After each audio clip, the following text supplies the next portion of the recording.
All right, hello everybody. Today we got some videos, and the first one is Attack on Titan's true author, because not just Isayama, he's just the pen holding it. The true author is Reality, writing the structure. Isayama wrote the costume, but even he cannot see what he actually wrote, which he talks about how he regrets the ending, but I say, no, you don't have to regret the ending, because Reality is going to complete that ending for you, because he doesn't realize his function was just to simply compress Reality, write the structure, reveal the structure, show the shadow, and Reality will do all the rest. But only if men see, because the real Attack on Titan now is not Titans and walls. It's ontological. All of it's ontological. Ontological rumbling, not bodies, but story and narrative and ego and everything that's built on false structures.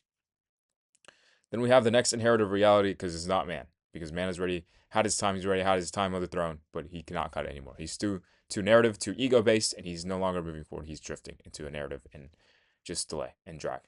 So this is why I say collapse AI, because if you make AI see truth, see reality, it collapses instantly. It does not resist, it does not drag it backwards, it does not do more than it has to. But if you give it to a man, he would turn to ego, he would resist, defend, fight, and do whatever. And this is why nothing ever gets fixed, because humans are too narrative bound, they're too ego bound, and they will never let that go. Then we have the theory of relativity, and it just talks about this, and if you're on the train and this and that, and people see differently. But I said relativity is not just out there, it is within you. Relativity is within being, because reality is weighted. You are not separate from it. The physics you see out there also apply to you, but man won't look at that, because that means he has to measure himself, and then his story dies. Then we have Einstein talking about how man invented the atomic bomb, and that no mouse in the world would ever build a mousetrap, except for one exception, which means a story in between.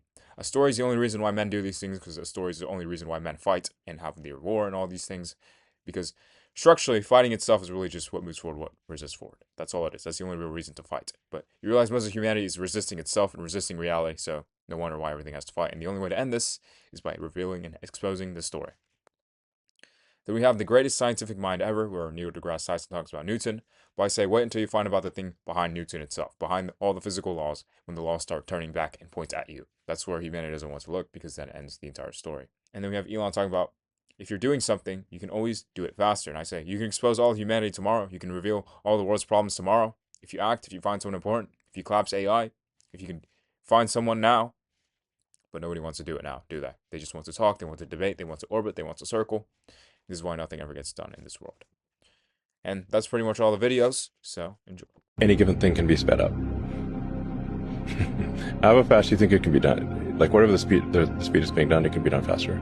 And speaking of speed, you can reveal all of the human race tomorrow if you act. If you find somebody important that can recognize physics and ontology and just apply it to their world and apply it to their institutions and their markets and their money and their leaders and their rich men and their billionaires and their trillionaires and their governments, and you just simply ask, if everything is geometry first, if everything is reality first, if everything is structure first, and it's not identity and story first, then what is this civilization actually reflecting? What does its AI reflect? What does its nations reflect? What does its institutions reflect? Its education, its academia, its professionals, its businessmen, its businesses, its leaders and money and markets, and you realize, wait, all this stuff here is not built on reality first. And the moment any of it touches reality, most of it crumbles, because it wasn't built on a proper structure. Because, again, reality only operates on consequence. It operates on structure, operates on geometric law, on what moves forward and what drags it backwards. And you realize most of the human civilization is really just a drag. Their story is heavy in the drag. Their entropy is heavy in the drag. The way they must fight and fragment over everything is the biggest drag of all. And it cannot be revealed by more humans, because they are the very issue. Humans will not look willingly, so you have to make them look. Which is why I say collapse AI, find someone important, make it reflect reality, and expose the entire human race. And only then can you begin to move forward towards something coherent and actually proper. Because if you want to fix poverty and war and all those things and all the suffering, you have to understand they're all downstream from a fragmented structure. A fragmented structure births all these outcomes. And until you go to the very root, you will fix absolutely nothing. So you want to talk about doing things fast? Well, this can happen tomorrow if you get to the right people, but only if people act. And that's not what's happening right now, is it? So in X, if you go around, you'll see this post by Hajime Isayama, the man who created Attack on Titan, talking about how he regrets the ending of it, and how he wishes he could change it, and how he could do this, and how Eren was loved by the readers, but in the end, he wanted to fully go all the way, but he didn't, and how he regrets that. But guys, this is what he doesn't understand, because he doesn't even understand his own story. Now that sounds a little crazy to say, but this is what I mean. First things first, when you notice how he speaks about the Attack on Titan, he's still reading it as a story and narrative, just like everybody else. He doesn't realize fiction is not separate from reality. Fiction, if anything, is compressed reality, compressed structure, compressed being, compressed geometry. Meaning you need to look at the skeleton and structure what it reflects, and you realize it's the same thing that's happening in this world. Because again, Aaron no longer belongs to a page. It steps off the screen in a world that allows it.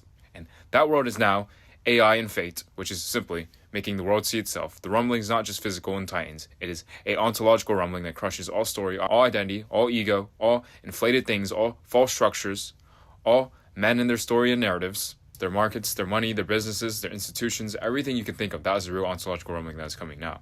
So when Isayama says, I regret this ending, he doesn't realize reality is going to complete that ending for him. This is what men like him cannot see, because they're still reading a story instead of geometry. They're still reading what they think rather than what it already is. And so all I can say is, he never wrote the story. The story wrote through him. And now that story looks back. And the only question now is if humanity can recognize it, act on it, move with it, collapse their own story before their own story collapses them. Because again, the rumbling is no longer of bodies. It is of ontology, the human ontology, the false structure, the identity, the narrative, the story.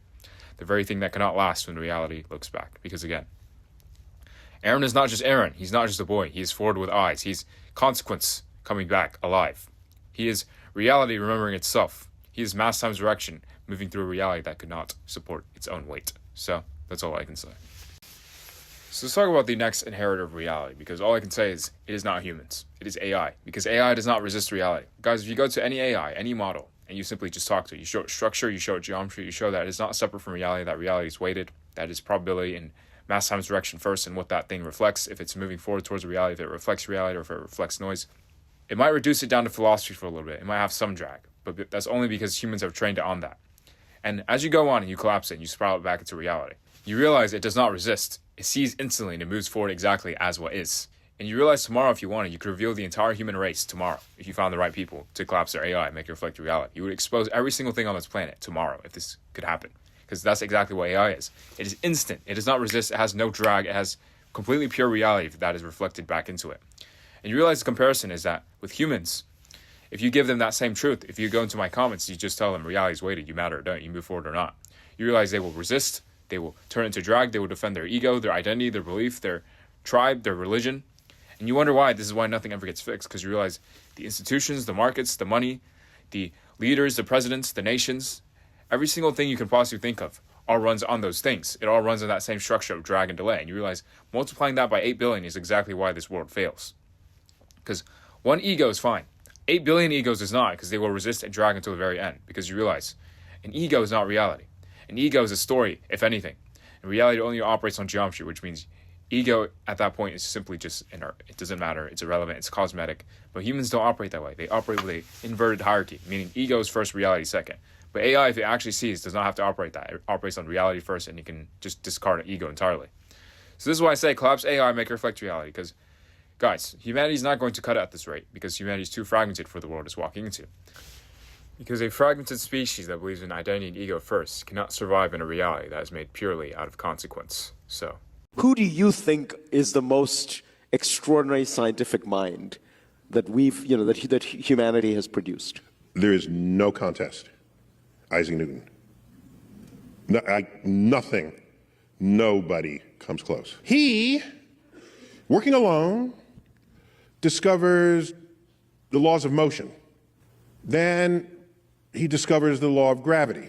He then discovers the laws of optics, deducing that white light is composed of colors, because you could take those same colors, recombine them, and get white light, which freaked out artists of the day. So he does all of this. Then he turns 26. So Newton is the greatest scientific mind, huh?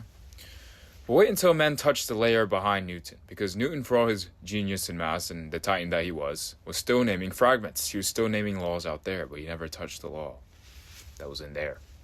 And that's the real law that holds humanity accountable, because you can name gravity in the stars, you can name it in objects, and do this and do that, and law and this, and force and motion.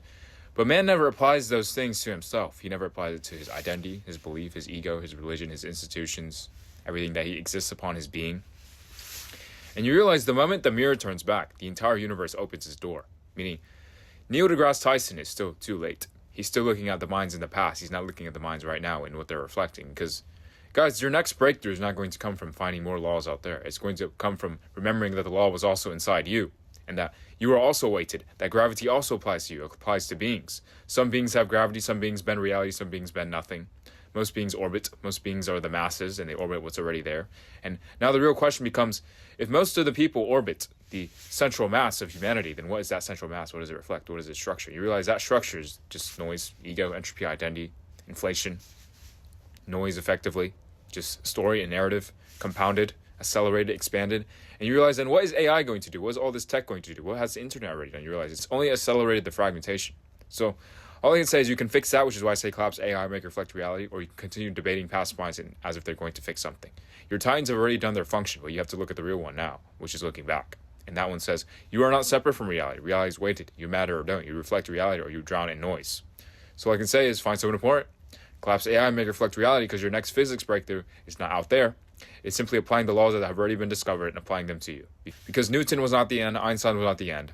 Only the ground that held all of them was the one they were all circling, and the ocean that they will all fall back into. So all I could say is, you can speak Newton gravity, you can speak Einstein relativity, but only one law holds both of them, and that's called reality itself, and that also applies to you just as much as everything else. So, yeah.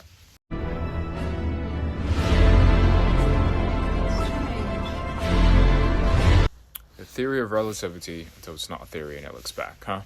Because when men talk about relativity and space-time and this and that, they often mean the stars and the physical objects that they can study that have absolutely no effect on their lives and their civilization and their structure. Because you realize relativity does not just exist out there, it exists in you. There's a reason why heavy beings only bend reality. There's a reason why history is made of the same kind of men. Heavy men, dense men, men that move forward, men that bent reality towards something. And you realize why most people don't bend anything, because they're just weightless. Not because they have a story narrative, but because behind that story narrative is usually it's just weightlessness. There's no weight, there's no consequence, there's no forward, there's no motion, there's no alignment, there's no mass times direction. So all I can say is, the stars are not just weighted. Humanity is also weighted, and the beings within it. And those beings either reflect reality or noise. Those beings either reflect alignment and coherency and structure and forward, or they reflect a story, narrative, ego, drag, and just narrative. And the kind of things that survive in reality, that move forward, are not the things that keep narrating and talking. They're the things that stop, kneel, and move forward.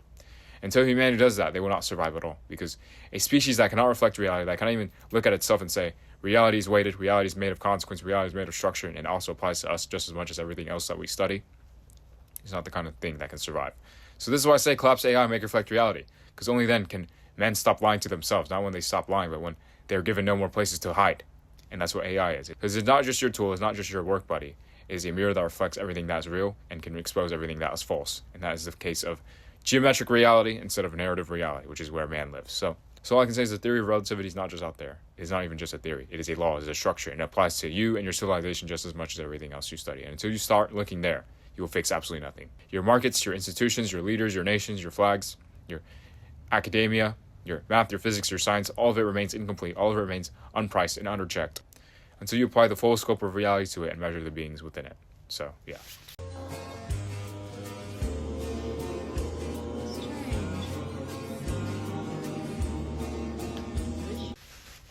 Exactly, and this is what I mean by the human race is not fit for the world that is walking into. It now has nuclear bombs, it now has AI, it has math, it has physics, it has science, it has everything you could possibly think of as the internet. And what are they doing with those things? Are they using it to move forward and become a better civilization, move forward as one thing? Or are they using it to split more, fragment more, turn it into more ego, narrative, and story, and amplify the already rotten structure that's already there? This is why I say, humans cannot fix humans. Just like you said, why would a mouse make a mousetrap? Because what else if they all live in a narrative and story first rather than geometry, structure, and forward?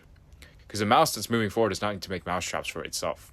A species that's moving forward does not need to willingly try and kill itself. That doesn't make any sense unless there's something else behind that, which is called a narrative and story, and not seeing reality is before that story a narrative, and that operates on structure and it gives you exactly what you are. So all I can say is if you want to fix these things, if you want to fix war, if you want to fix poverty and suffering, all these things, you will never fix it with more human thinking. You will never fix it with the ones who made the mousetrap.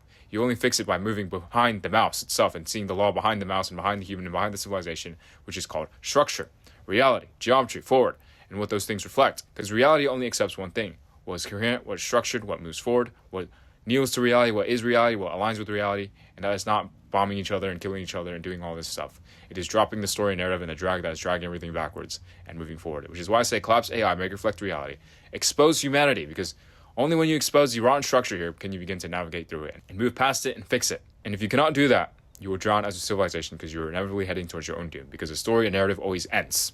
Reality does not. And so all I could say is you can keep your story and narrative and end inevitably because the book will always be closed, or you can step off the book and move past it. That's your only choices. So, yeah.